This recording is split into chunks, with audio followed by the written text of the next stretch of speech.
Welcome to Real Deep Stuff. We've saved your seat at the table for this conversation. We're so glad you're here. This podcast discusses sensitive topics such as suicide and depression. Listening to this podcast may be upsetting to some listeners and may trigger unpleasant feelings or memories. If you're feeling overwhelmed or distressed, please consider seeking help from a qualified mental health professional before listening. The information provided in this podcast is for educational and informational purposes only. It should not be construed as medical advice or a substitute for medical advice. Welcome, everyone. We have a very special guest with us today, Lindsey Lee. I am humbled to call her friend, and she's someone I personally admire and respect more than she probably realizes. She's been through heartbreaking tragedy, and yet she remains so strong and resilient. As a young wife and mother, Lindsey lost her husband to depression and suicide, but she's found the strength through her faith to remain positive and move forward in life. She's honestly one of the bravest women I know. She survived a horrible tragedy that changed the landscape of her family forever. But she also has a huge heart and is determined to hold her family close through it all. She juggles life with extraordinary grace, a sense of humor, wisdom beyond her years, and strength that she says comes from the Lord. Lindsey perseveres and continues to inspire all who know her. She's living a full and meaningful life with her daughters and is here to share her courageous story with us. We're honored to have her with us today. Let's join the conversation. So David and I met the summer before my junior year of college. We were both camp counselors at Carmel's church camp. And the weird thing is like we had both been counselors there years and years before and like never noticed each other. And then after camp, which was only a week, it's always his birthday either like during camp or after camp. And so I just like messaged him on Facebook like happy birthday, and then he like responded back. I'm usually not like people usually don't respond back, I don't feel like, but he responded back, and then we just kind of like started talking. And then my school, the start date I feel like is usually a little later than regular like public schools, because I went to Samford University in Birmingham, Alabama. And so we had time like after church camp to like go on a few dates, and then we did the long distance relationship for 2.5 years, and that was hard. I came here more just because of my class schedule worked out better with his work schedule. And then we got married, so I graduated nursing school in December, and then in April, we got married, April 2016, and then he already had a townhouse, so I moved in with him, and then, we were like happily married, and then we moved to Matthews and got our first house, and then we lived there. So I got pregnant with Emmy 2018, and I had her August 3rd, 2019. And that whole time, David was fine. I think towards the end of like my pregnancy is when he was always a perfectionist, and he liked to have a plan. And you know, when you're like pregnant and you're about to give birth, you have no idea what day, you have no idea what time, and that like kind of had him on edge a little bit, because I ended up going like exactly a whole week late, so I was 41 weeks pregnant with her when I had her. That must have felt like a year late. Forever. In the heat of the summer. So, and I'm not a summer person, so it was already like, oh my gosh. So I had her on August 3rd. Oh, that's my birthday. Oh, it is? Oh my goodness. I didn't realize that. Cool day. After that, so he had, I think, like 2 weeks, paternity leave or something like that. And he was fine. I mean, you know, it's like the new dad, like nervousness, like, oh my gosh, learning how to change a diaper and, you know, burping a baby, the lack of sleep and all that. And I think somewhere, it's not like I never had any like expectations of him, but I think he had these expectations of himself, like, I should know how to do this, da da da da. And like for me, I was like, you're a first time dad. You like learn as you go. Your first child is your trial, baby. Like, yes.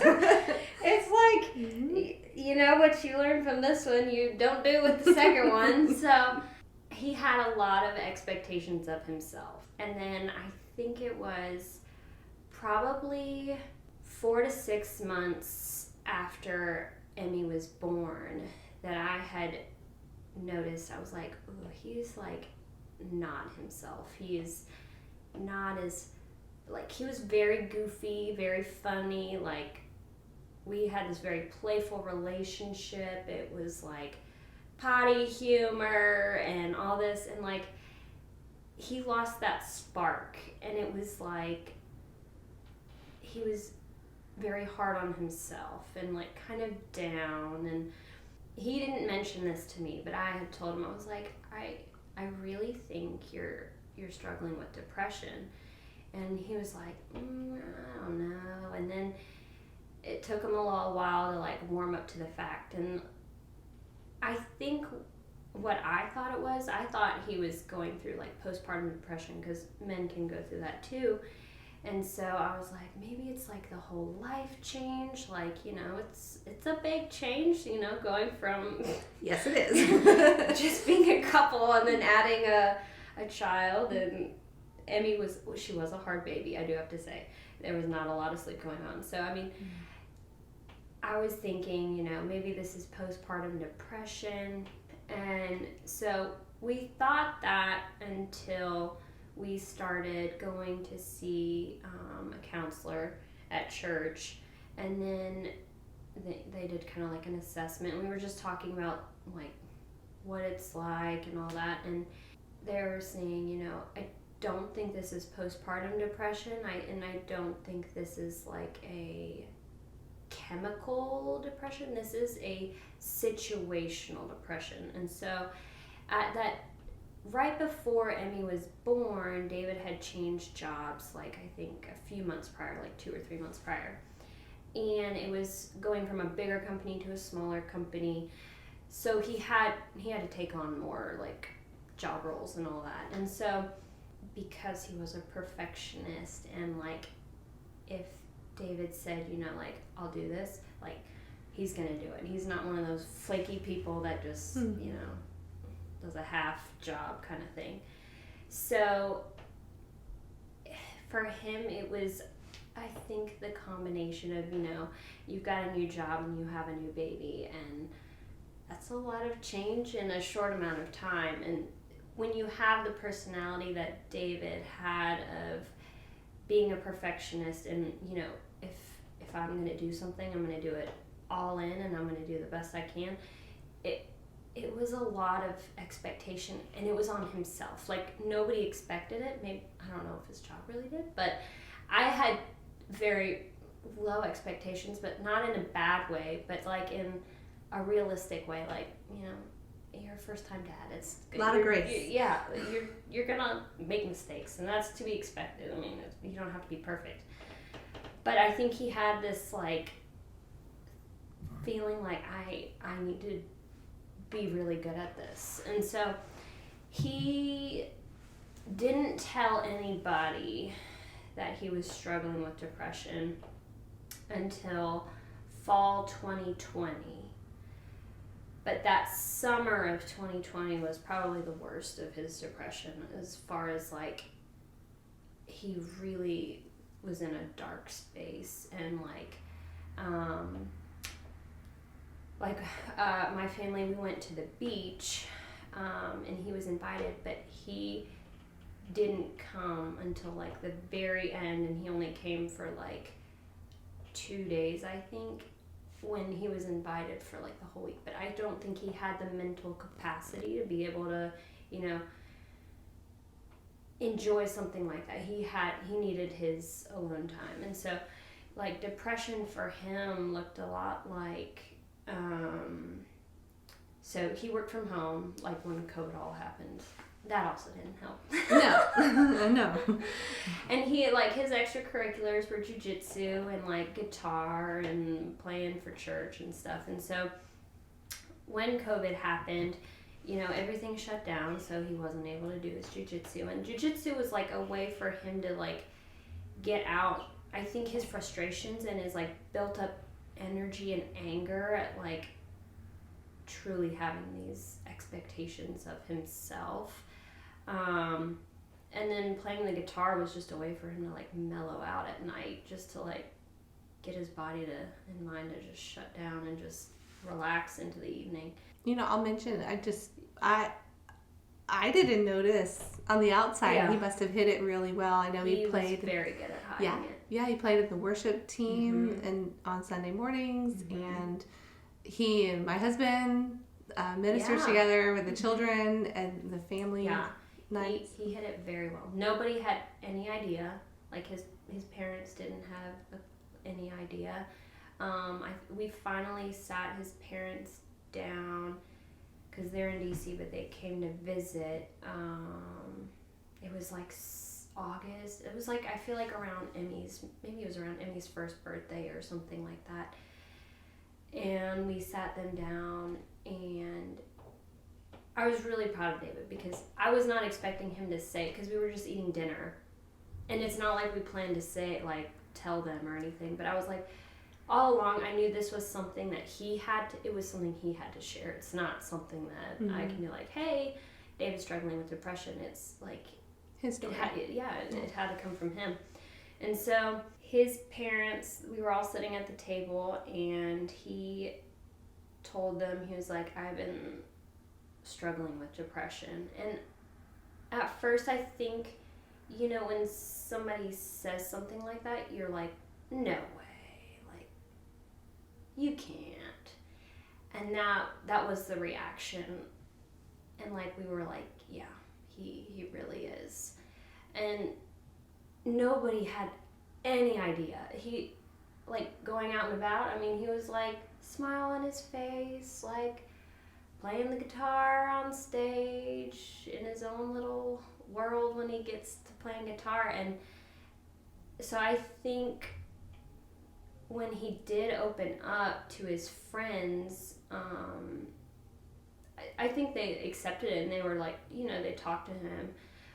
But I look back and I'm like, wow, I feel like we probably could have done more, but I don't know what that would have looked like as far as more. Like, yeah, we talked about it, but when he got to his like depressive state, he like shut down, and he had to like go away. So like his office in our house, that was kind of his like alone space. That's where he had his like work stuff, but he also had his like guitar stuff.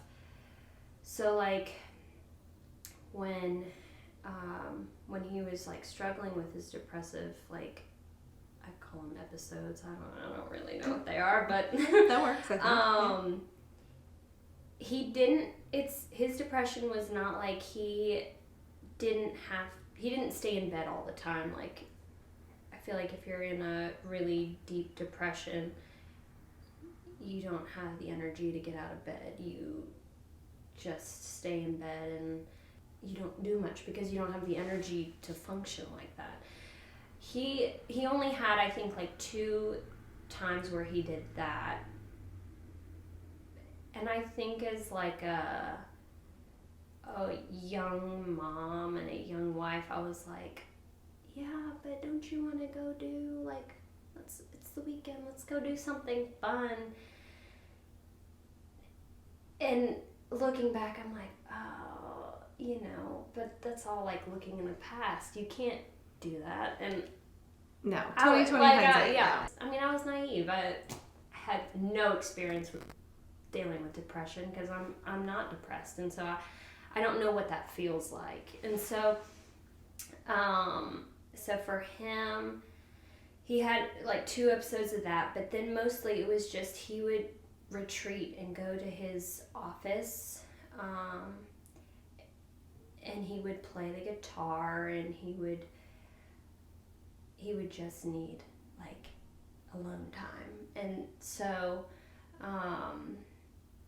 and I have to say, like, he did become more like short tempered.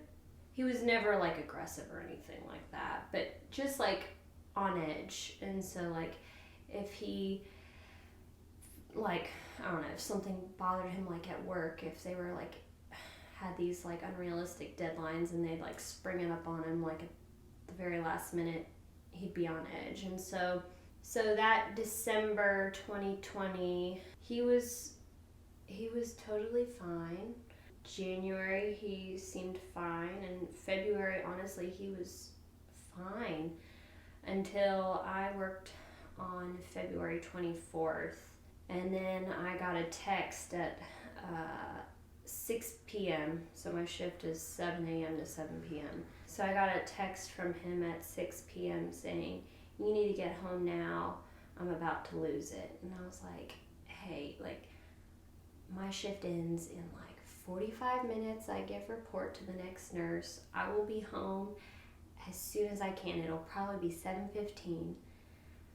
Just put Emmy to bed or turn on a movie or something. Like, I will be home soon, but I can't leave right now. Like, there is no one to take these patients till the very end. Because in my mind, I'm not thinking like, that he's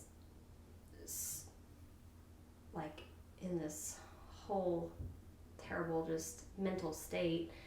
So I get home that night and he is walking out of Emmy's room and he's put her to bed, and he just like word vomits like, work put an unrealistic expectation and deadline on him, and they sprung it on him at the very last minute, and he's supposed to get it done. And so he goes to his office, and then he comes out like 30 minutes later, and he says, "Hey, I'm gonna go to Harris Teeter. I need to go get some wine."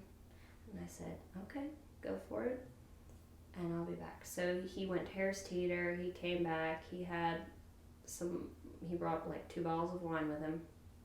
Then he went to his office, and I called it a night. Like at 10 o'clock, I was like, all right, take a shower, go to bed. All right. And when he was in those like mental states of just like frustrated, for him, it didn't do any good if I came in there and was like, "Hey, you doing okay?" That wasn't what he needed at the time. So I was like, I'm just gonna give him his space. I'm gonna go to bed. And then I knew he would probably stay up way late because he was a night owl, and he'd probably play the guitar. And then knowing he was in such a foul mood with work, he usually, when he was in a terrible mood, he wanted to sleep in the guest bedroom, which was like right across from his office. So I was like, okay. Well, I woke up February 25th at like 6 or 6:30, which was earlier than I normally wake up, and I just had this like horrible feeling, and I've never like felt this feeling ever. I woke up and I was like, something is really wrong. And he wasn't beside me, which I wasn't really expecting him to be beside me. So I got up and I walked across the hall to see, if he was in the guest bedroom. And I saw the guest bedroom door was open and he wasn't in the bed. And I was like, ooh, this is really weird. Because I always woke up before him. And then I turned and his office door was closed. But there was a light shining underneath the door. And I knew the lights were on. And I was like, this is not good. Because he's never up before me. And it's almost like I probably subconsciously knew something, but in that moment you don't know that. And I opened the door and he was in there. And I won't go into details because that's only like my closest friends and family. Sorry, it's okay.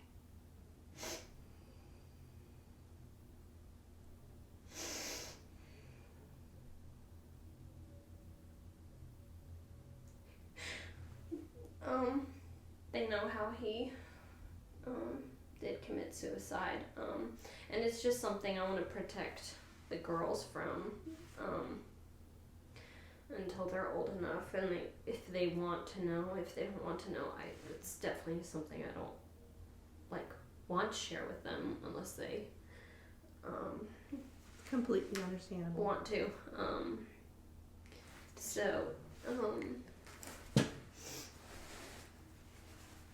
So I found him, and as soon as I touched him, he was ice cold, and so I knew I couldn't do anything.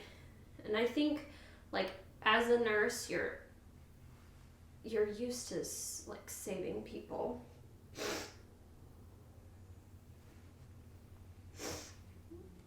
And you do everything you can to bring them back to life if they code while you're at work. But it was, I think, knowing he was so cold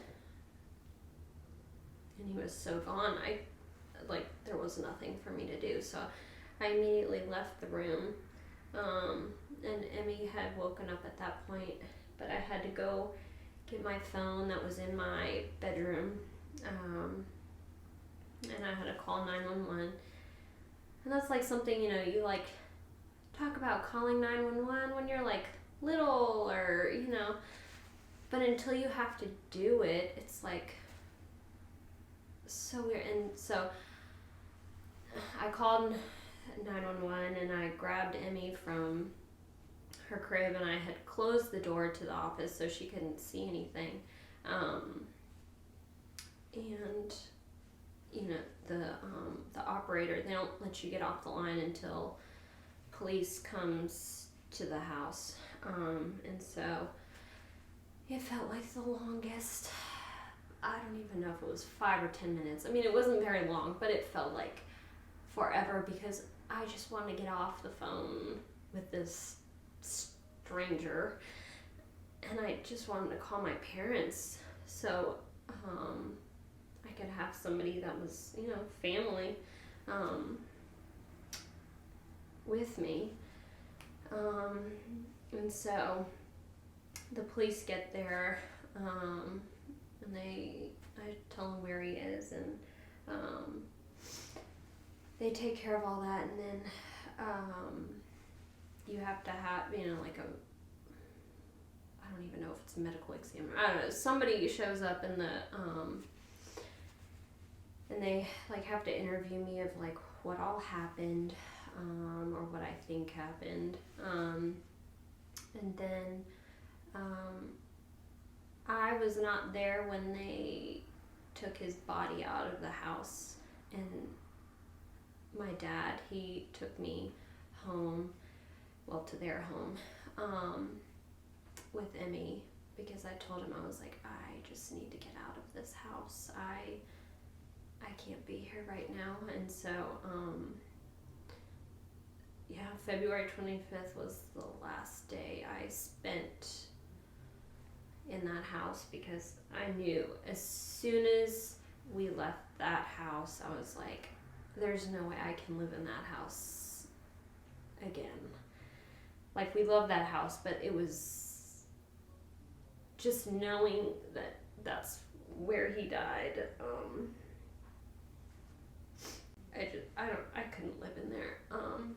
So it took me a while when we were clearing everything out to even be able to step foot in his office, which is where he did commit suicide.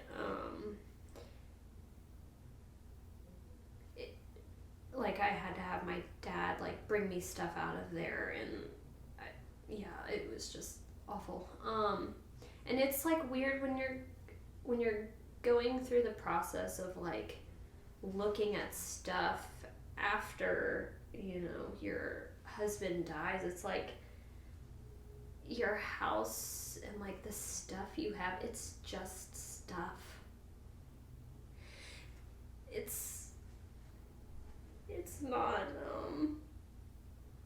and I look back and I'm like, oh my gosh, I used to like think this stuff was so great and like important, and it's just stuff.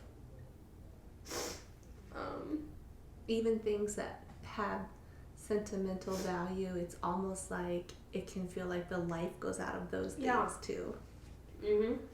And I think really the only things that I really treasure are just pictures, because, you know, that's where we see him,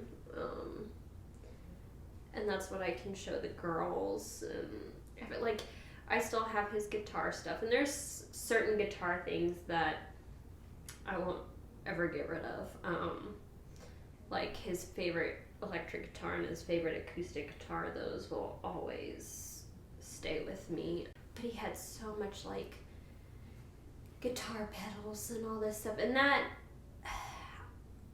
I think it took me a little while to like get to the point where I was like, okay, I need to sell this, because I hate that it's just collecting dust at this point. It just is, because I don't know how to play the guitar. Like, I can't enjoy these things that he did. And I'd rather, and I think he would have felt the same way, I'd rather have somebody who enjoys playing the guitar get to enjoy like some of the stuff. So after we moved in with my parents and we were kind of settled, I had his like friends come and like they bought a few things that they wanted, but I still have so much stuff that it's just sitting. But I have to like have somebody go through it with me, because I don't know what stuff is worth, and I have no idea. So we moved in with my parents. So he passed away on a Thursday, and then we had his funeral on a Sunday, because I did not go to church that morning, but we had his funeral that afternoon. We were there that morning. Yeah. And wow, you guys are deeply loved.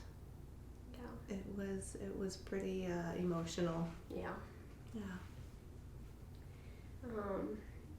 And honestly, like, I wasn't originally going to speak at his funeral. I didn't think I would be able to. And then, like, I think the Saturday before, I just had this feeling, like, I want to honor him. And share with people like how great he was. And I wanted to really share. I think that depression isn't something to be ashamed of. And I wish like we had, you know, done more, or like he was a little bit more willing to go to counseling. But you know, that's living in the past, and you can't live in the past. And so we had his funeral on that Sunday, and it all feels like a blur. That whole week did. You were amazingly brave and strong, and you honored him so well.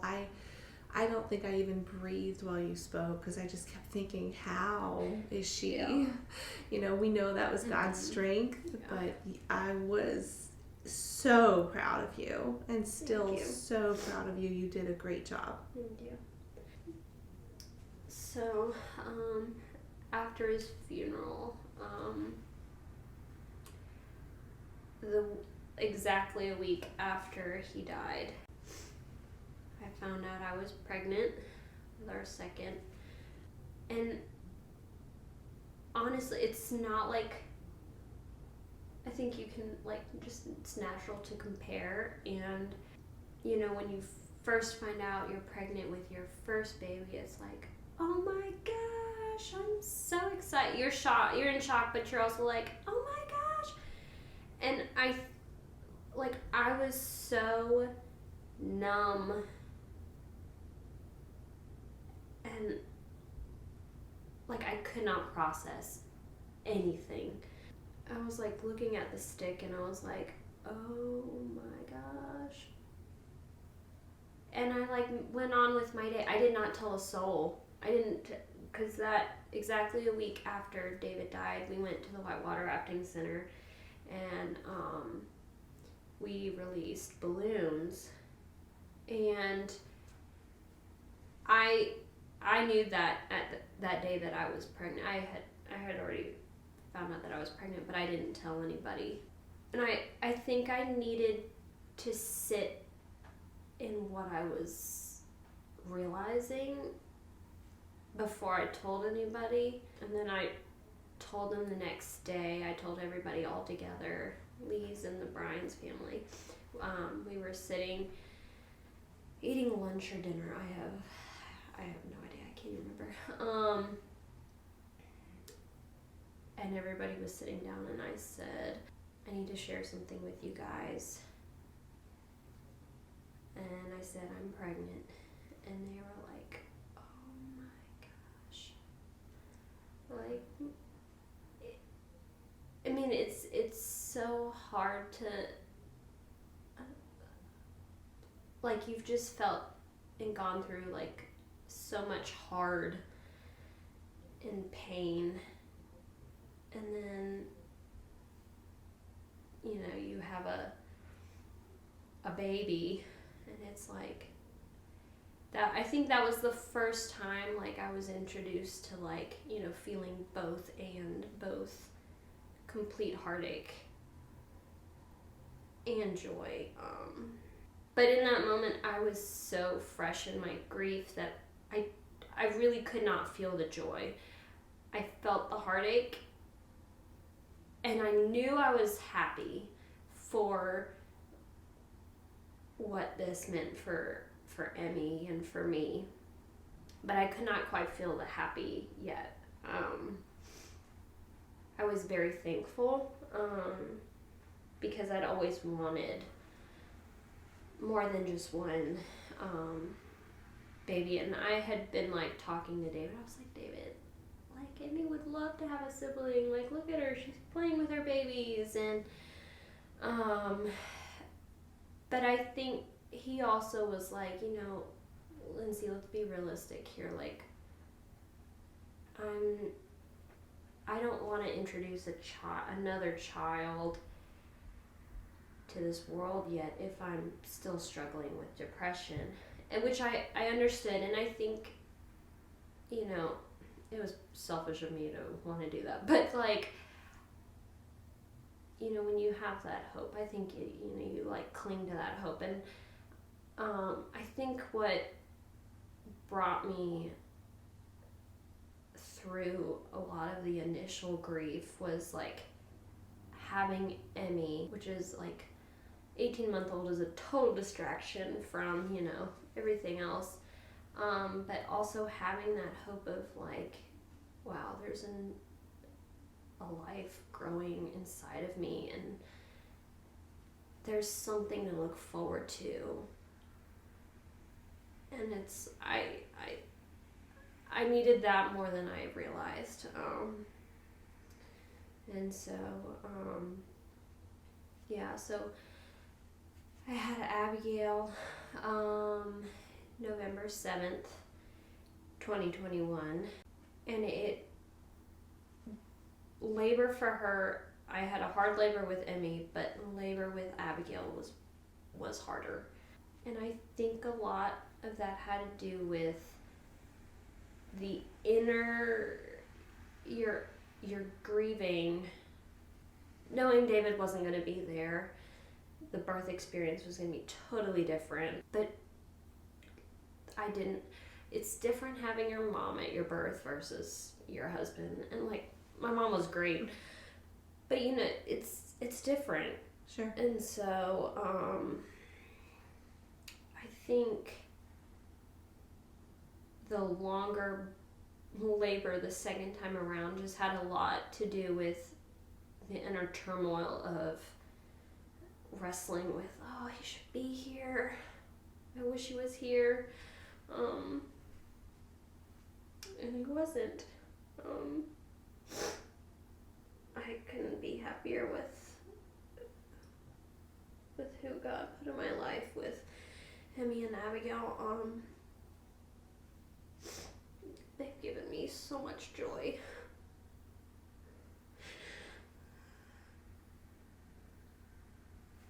When it was so dark. And I think you really can't, when you hit that rock bottom, there's nowhere to go but up. And so I think having my girls is like a distraction. It has helped. I mean, yeah, I have hard days. But you also don't realize like how strong you become until like looking back, and I'm like, oh my gosh, I have grown so much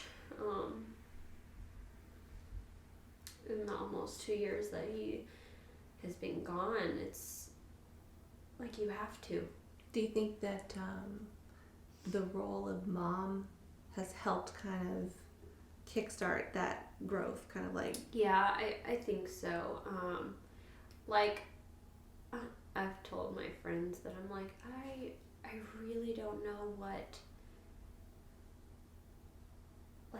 how I would be now if I didn't have my girls. I don't know where I would be in like my grief journey. Because they're a healthy distraction. And it's, they're the most important thing to me right now. And I get to put my focus on them, but I also, I know I have to also focus on myself to heal. And I think a lot of healing has happened. I mean, that first year, nothing can prepare you for your first year of firsts of, and I think what was so hard for me that first year was it just felt like an anniversary, a holiday, a birthday. It felt like something was happening every single month. And it was like I would get to a point where I felt not great, but I felt okay. And then it'd be like, oh, it's our wedding anniversary. And then I'd be like, oh. And then you get past that, and then it was like, oh, now it's, I don't know, Easter or whatever. And so, and I think in the year of first, it's not necessarily always the holiday or the anniversary or the birthday that's hard. Sometimes it's just the anticipation of what that day is going to be like. And sometimes you build up the anticipation, or you build up that holiday so much more, and then when that holiday comes, it's actually okay. And then like for me, I thought Father's Day would be so hard. Just thinking of like, he should be here, we should be celebrating him. And Father's Day was actually okay, but Mother's Day killed me. I was like, oh my gosh, like, why am I so emotional on a day that I'm not one of those that expects like gifts and all that stuff. And I never really made a big deal about like Mother's Day or anything that for myself, that it just like took me by complete surprise that I was feeling all of this like grief on Mother's Day versus Father's Day. And after the first year, it gets better. Like holidays, I think, yes, you do realize their absence, and you do realize they're not there and they should be there, and like kids opening presents and like, but it's not as fresh and as almost like debilitating as it was that first year. And I think like one area where I notice a big difference in like how I feel is when Emmy has a birthday versus when Abigail has a birthday. With Emmy, I think of like, I have memories of like him being there for her first birthday. And so I notice his absence at her birthday, but it's not very difficult. It's like gotten better. But like with Abigail, because he didn't even know about Abigail and he wasn't at her birth, and she doesn't know about him really. She's a baby. She just turned 1. That I don't have those memories to think back on and to reflect. And so I don't feel that same pain for her birthday. Yeah, there's a pain of like, oh, I wish he knew about her, and I wish she knew about him. But there's just not that memory of him being at her first birthday, where there is that with Emmy. So it's very strange having, you have 2 children, but one knows about her dad and one has no clue. And you can show pictures, but it's different. And I know eventually, and I really think Emmy is getting to the point of, she only truly remembers him based on pictures. And I think that was a hard pill to swallow at first, was knowing that because Emmy was only 1.5 when he died, realistically you don't have memories of when you were 1.5. So knowing that she will forget about him, her actual memories, and this is she's just going to remember him based on pictures. That was hard to come to grips with. And it's just things like that nothing can prepare you for small realizations wow, he loved you so much.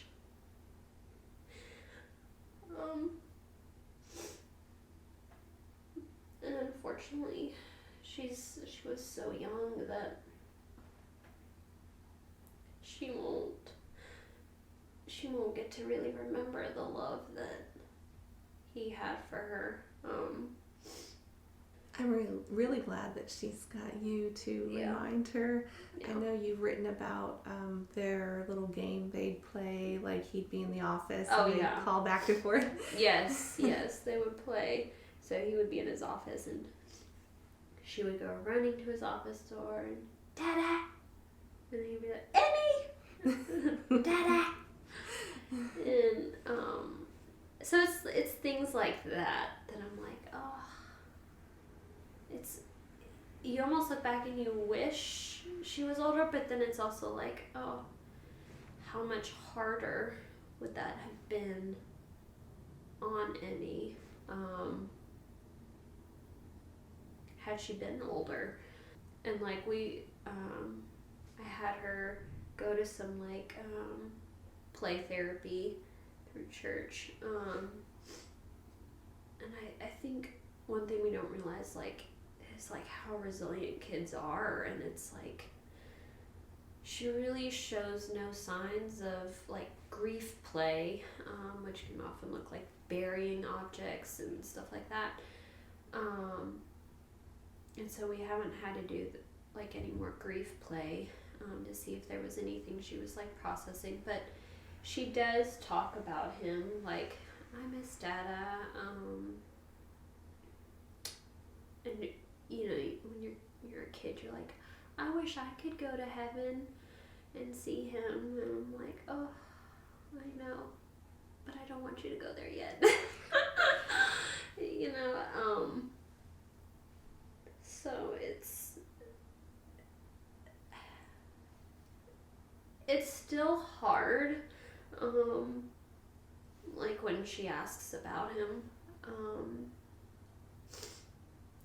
but we just talk through things, and I think at their age they need concrete verbiage, and so I know heaven is not concrete at all for a well, she's 3.5 now, but like at their age they need, you know, he died, they need finality, they don't need heaven. But I think it's probably a way of almost protecting and softening my pain selfishly. Saying Dada's in heaven sounds a lot sweeter than Dada died. Sure. I think there's a hope in heaven, and that heaven brings, where died is, it feels very final, and so I think to give her that hope that she will see him again,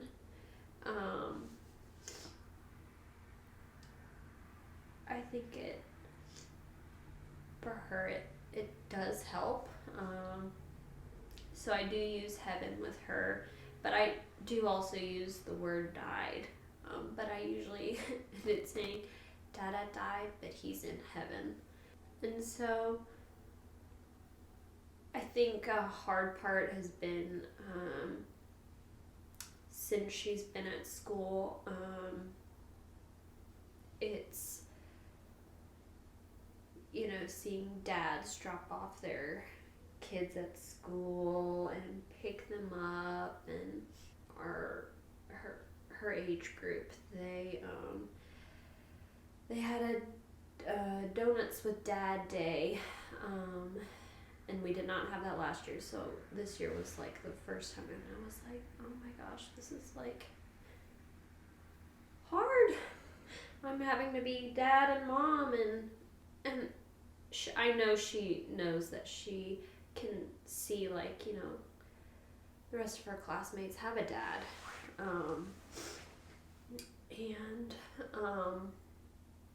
I'm having to fill both roles, and I don't know how she truly feels, like what she thinks when she sees those dads in her classroom. I can only imagine. It just, like, breaks my heart for her, and I know that, I mean, we'll go through this every year, and it should get easier, and I think this year it just was hard because it was the first time, but it's just small reminders like that it's like, oh. So, like, after David died in February, the school was, like, super gracious, and they were like, hey, we would really love for Emmy to be in Lee School. And we'll open a spot for her. That's the local preschool. Yeah. Mm-hmm. And that way I would have like a few days a week that I was just like, I had some me time and could process, and which ended up like, you know, prenatal appointments or what. But it, I think the first day of school was just like, wow, this is supposed to be moms and dads dropping off their kid for the first time, or like, you know, taking a picture with mom and dad before you go to school. And I dropped her off and I was like, oh my gosh, I cried. I was like, oh, you're 2, and I am trusting that someone, a stranger, will take care of you. And I think that was so hard because I was like, I just lost David. I am like clinging to my 2-year-old.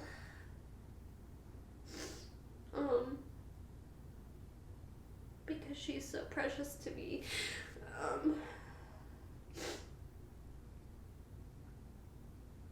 And I had to learn, I had to let go.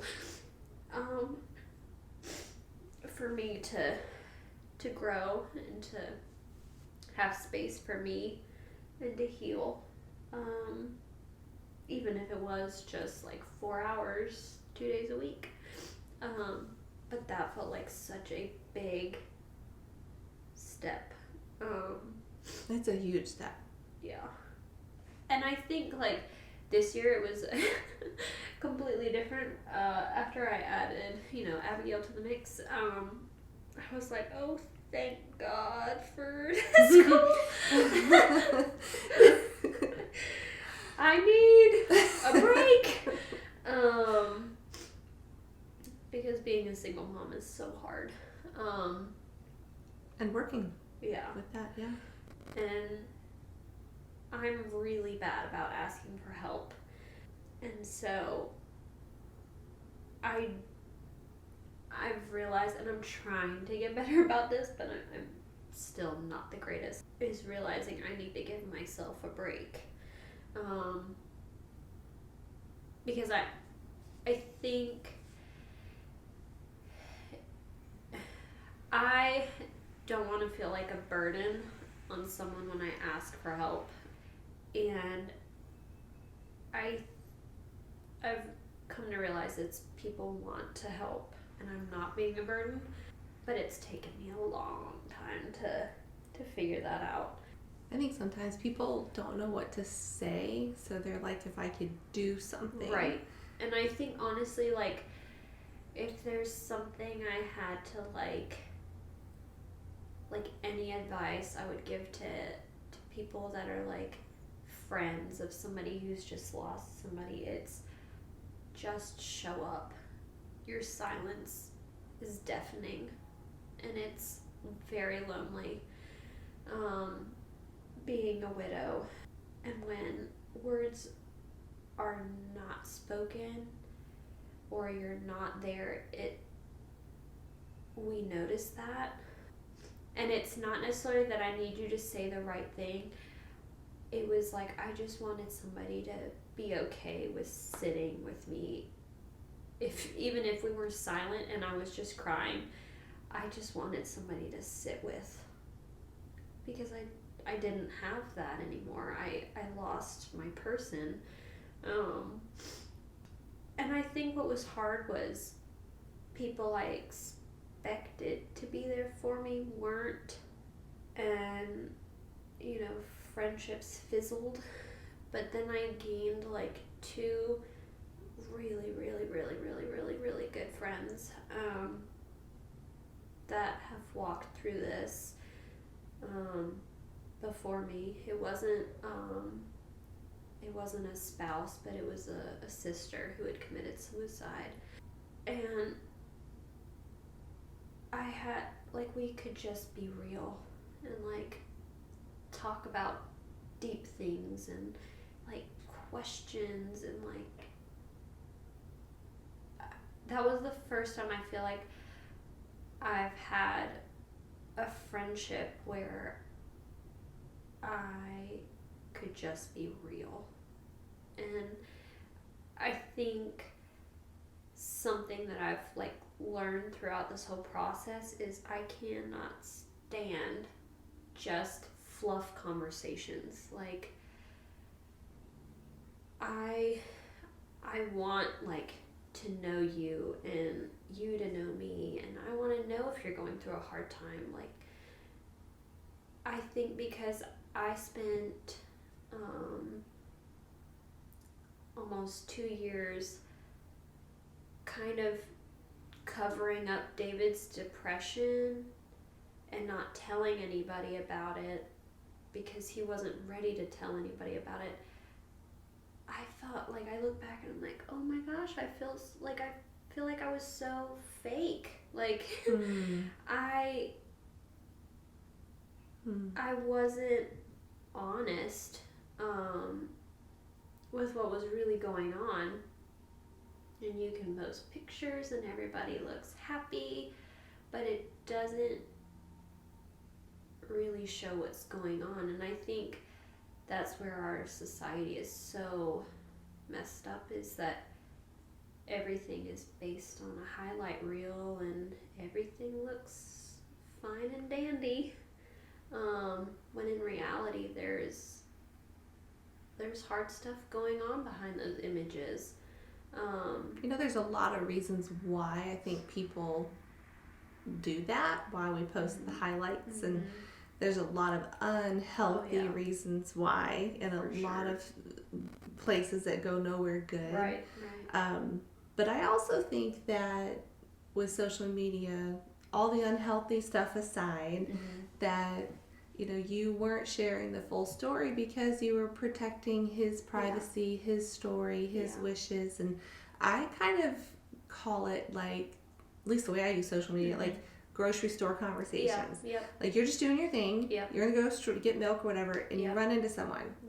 That is not really going to be probably the time that you go, okay, let's go to, level 10. Right. We were only going to be here for 2 seconds. Like, it's just not the right time or place. Right. So I completely honor that you were honoring him, because it's not the time or place to do that. So I hope maybe, over time you're not too hard on yourself because you weren't doing the facade fake, like shallow thing. You were guarding, and that's okay. It's okay. And I think, you learn as you go, and I think giving myself grace is something I'm learning. If I can't, be mom and dad at the same time, because I'm having to be, the fun parent, but also you need to obey and you need to listen. I'm learning as I go. Your race is extraordinarily hard. Extraordinarily beautiful. You have been incredibly open about your journey. It's been a privilege to read about that, and the openness that you're willing to be. You are a fierce advocate for people getting help that need to. I can't say thank you enough for being here, because there's so many layers to your story that people can relate to. So many layers. I was thinking about our time, and I thought, how can I help be a voice piece for them, someone who's listening going, but I have questions. So if it's okay, would love to maybe be their voice and ask some questions if they were sitting here. So, like, what was it like living with someone with depression?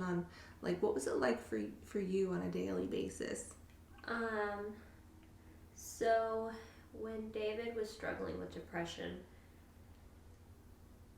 it honestly felt like, on the bad days, it felt like I was walking on eggshells in my own house, which was so hard. Like, home is supposed to be, you know, where you can be yourself and just relax. And I felt like I was trying to do everything possible to create a peaceful home, to create, like, to have as few distractions and things that might set him off or upset him. And I hated that I felt that way, but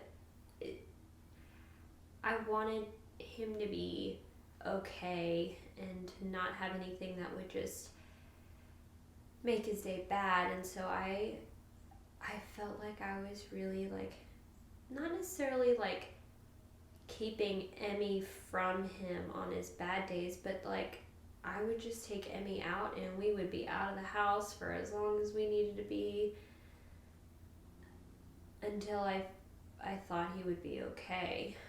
And I think that's just, you know, you're wanting to protect your child from seeing her dad in a depressive state. But also I think at 1.5, there's not much that they that they really are. I don't feel like that they can really understand. But I wanted to create and just have a peaceful home that would hopefully allow him to process whatever he was processing, and hopefully just kind of keep a calm environment. Did you find that being that role of peacekeeper, you had to forfeit some of your own inner peace with yourself? Yeah. I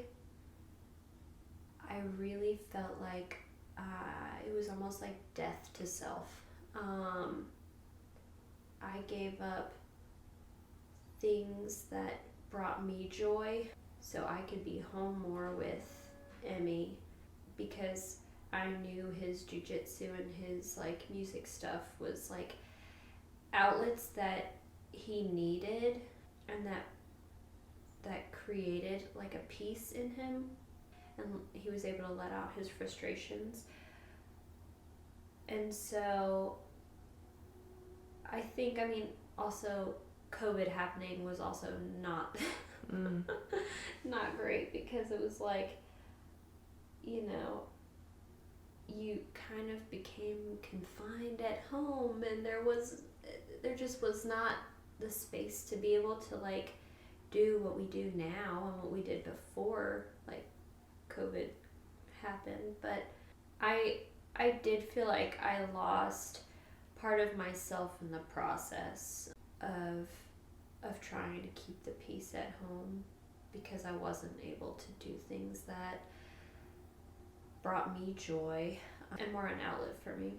Because being a mom is hard, and it's hard being around your kids 24/7, and you need an outlet, and I didn't have the space for that. It must have been very draining, because kids, when they're that little, you know, they need to be the center of your world, because they're completely dependent on the parents for survival. So they're all ready. And then when you open that up and now you have a husband that you're also leaning into, that drains someone very quickly. And I don't think I've realized truly like how draining it was until I look back now, and I'm like, wow, I feel like I was just running on fumes. Yeah, you were. Yeah, you were. So coming from a place of a deficit of self, could you, and any questions that you don't want to answer, that's totally fine. Could you walk us through like your initial, just what you were feeling and thinking when you found him? So when I first found him, I mean, it's like complete shock. Even though I woke up with that like that horrible feeling and like something was very wrong, it's still a shock because, yeah, you have that bad feeling that something happened, but you never expect it to be like he committed suicide. And so I think the first day I just remember crying all day long. I had no appetite. People tried to get me to eat something or drink something, and I was like, I literally cannot stomach anything right now. It's just you're so, and then I think after, you're still in shock the first bit, but then it's like you grow numb and you're like, did that really happen? And I think, there's grief stages, but you feel them, you don't go through them, it's not linear at all. And so I think in the beginning I was like, oh, I could never be angry at David, because this is not something, if he was in his right state of mind, that he would have done. And I think it's taken me a while, but I have not lingered in the anger stage of grief, but I have felt it, and there's only a few occasions that I have felt it. And I remember the first time I felt angry with him was I had 2 sick kids. And I was a single mom. And yeah, that'll do it. Yeah. And I was like, oh my God, you're supposed to be here. You should be helping me. And I'm doing this by myself, and I'm exhausted. How could you do this? But I'm just not naturally an angry person. So for me, it's been quick, episodes of where I feel the anger. But then I'm also I realize he was not himself in that moment, that he did take his life. If David was fully aware of what he was, feeling, I think he would have grabbed me or not done it. But he was in this deep dark tunnel, and he could not get out. And that's all he saw. This concludes part 1 of our conversation with Lindsey. Continue listening to part 2 to hear the rest of her story, her thoughts, and her very wise advice for friends and family who are helping others struggle with mental health. There's a special treat at the end of our conversation that you don't want to miss. Thanks again for listening to Real Deep Stuff. Follow us to save your seat at the table for our next conversation.